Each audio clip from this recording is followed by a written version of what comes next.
जय श्री कृष्ण मित्रों। मानव जीवन की हर समस्या का समाधान श्रीमद् भगवद गीता में मिलता है।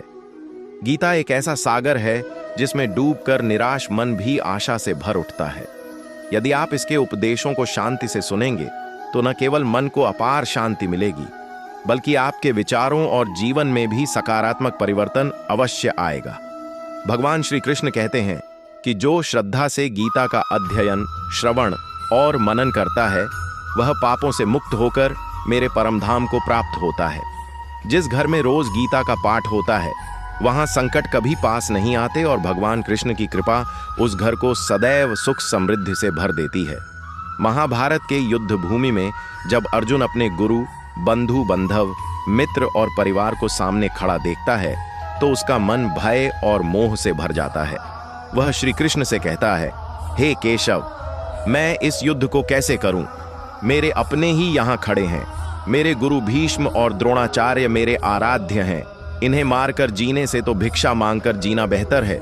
मैं युद्ध नहीं कर सकता। मेरा मन भ्रमित हो रहा है, मेरे हाथ कांप रहे हैं, गांडीव गिर रहा है।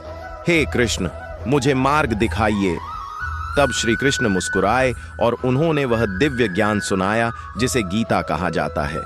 उन्होंने कहा, हे अर्जुन, तुम ज्ञानी की बात करते हो पर शोक करते हो, क्योंकि तुम अभी भी मोह के बंधन में हो। जो वास्तव में बुद्धिमान है वह न जीने वालों पर शोक करता है न मरने वालों पर। जन्म और मृत्यु तो प्रकृति के नियम है। आत्मा न मरती है न जन्म लेती है। जैसे मनुष्य पुराने वस्त्र छोड़कर नए वस्त्र पहनता है, वैसे ही आत्मा एक शरीर छोड़कर दूसरा शरीर धारण करती है। श्री कृष्ण ने कहा, यह विश्व मेरी माया है।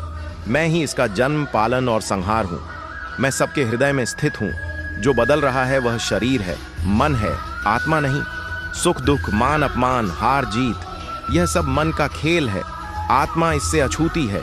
इसलिए मन को वश में करो, क्योंकि मन ही मनुष्य का मित्र भी है और सबसे बड़ा शत्रु भी। कृष्ण ने अर्जुन को धर्म के लिए युद्ध करने का आदेश दिया। अधर्म को सहना भी अधर्म है। कर्तव्य का त्याग अपमान लाता है। इसलिए मोह छोड़कर धर्म के लिए युद्ध करो। जो होना है वह होकर रहेगा। गीता में कृष्ण कहते हैं, जो हुआ वह अच्छा हुआ, जो हो रहा है वह अच्छा हो रहा है और जो होगा वह भी अच्छा ही होगा। तुम क्या लेकर आए थे जो खो दिया? क्या बनाकर लाए थे जो नष्ट हो गया? कृष्ण ने समझाया कि मनुष्य को फल की चिंता छोड़े बिना निस्वार्थ भाव से अपना कर्तव्य करना चाहिए। क्रोध नर्क के द्वार है, लालच बंधन है और शंका मनुष्य का सबसे बड़ा दुश्मन। जिसने अपने मन को वश में कर लिया वह संसार में कुछ भी प्राप्त कर सकता है। कृष्ण कहते हैं, जिस व्यक्ति का मन सुख दुख, लाभ हानि, मान अपमान में एक समान रहता है वही मुझे प्रिय है। जो मुझे भजता है मैं उसे वह देता हूँ जो उसके पास नहीं है, और जो है उसकी रक्षा करता हूँ। अंत में श्री कृष्ण अर्जुन से कहते हैं, हे पार्थ, इस दुनिया में कोई तुम्हारा स्थायी नहीं, न शरीर स्थायी है। केवल आत्मा और परमात्मा शाश्वत हैं। जो स्वयं को जीत लेता है वही संसार को जीत लेता है। जीवन में धैर्य, संयम, सत्य और कर्तव्य, ये ही मनुष्य के रक्षक हैं।